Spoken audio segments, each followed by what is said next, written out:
Okay, so basically, I'll wait till this car goes by.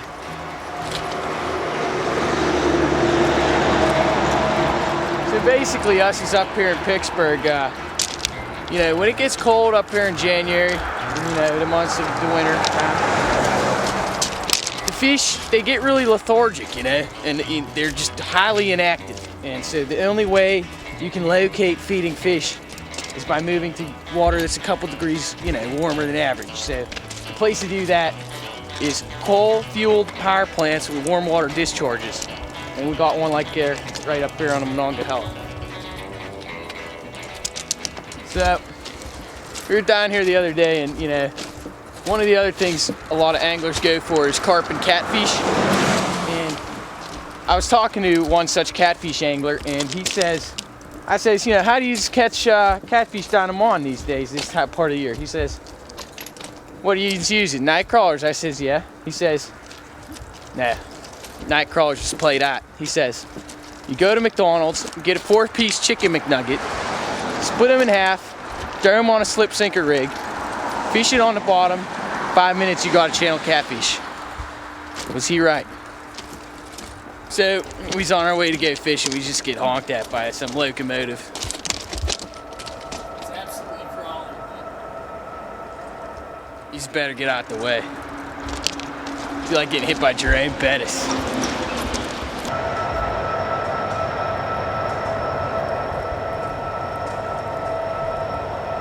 Is anybody driving?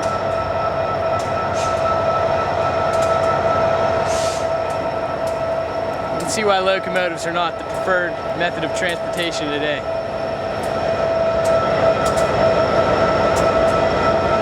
I forget what it's called, to be honest with you. But that's the leftovers from the burned coal, and they ship that off in barges. It's one of the key ingredients in steel.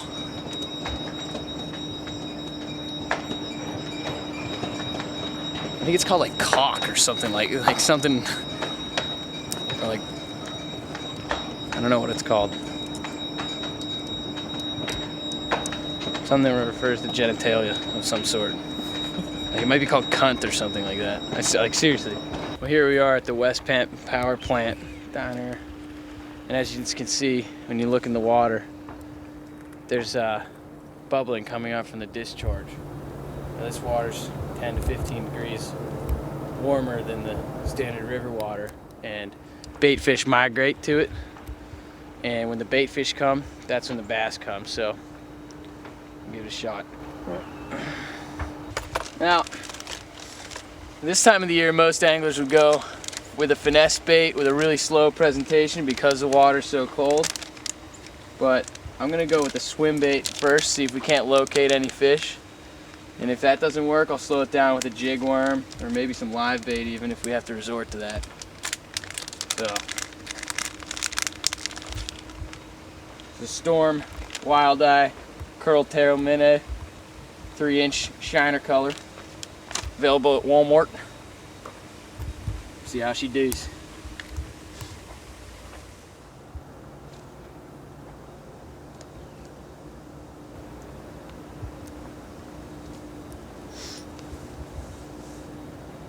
You know, when you use this in the pool in the winter time, or you know, even a springtime, you know, when it's just opening and it's a heated pool, you get right near them jets, you don't want to leave.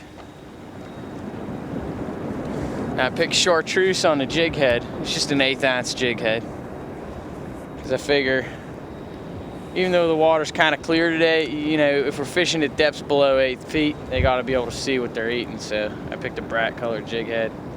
Plus they got the scent of the real worm. Got him. The bluegill. Monongahela bluegill. Ain't no bass, but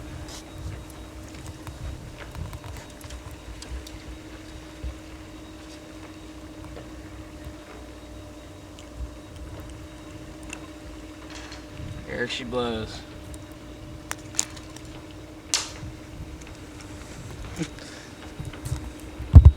Don't usually see them all pink like that. Now the thing to do with bluegills, because they're not as cool as bass, is you give them some air.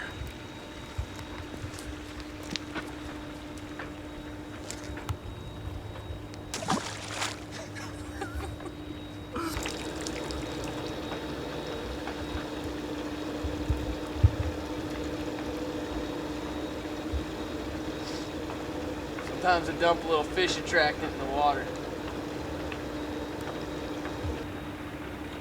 That cold discharge over there makes an extremely similar sound to Colin Sanders' poo. It hits the bottom of the toilet. Nah, I was just using a little bit of piece of a night crawler there, using some live. Oh, got something. Little dinker coming in. Probably. Whoa, look at the size of this mother. Oh my God, he's jagging around. Look at that jag off. Look at the size of that thing. I'll tell you what though, those bluegills, they got some fight to them, you know. They want to get away, you know, they're fighting. Watch.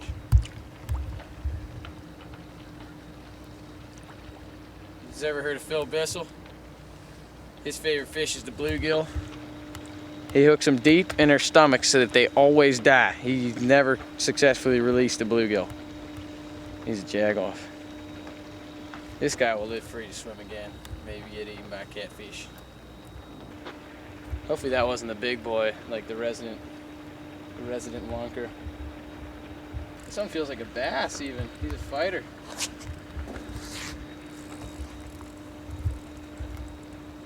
Oh, come on, baby. That's a bass. Oh, it's a walleye.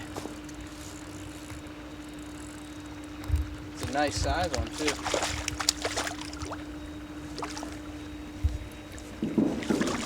No! Lost him.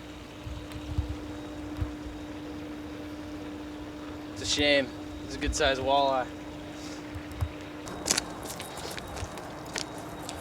That's the thing about fishing Allegheny County. You just never know what she's gonna pull out, especially from the Three Rivers.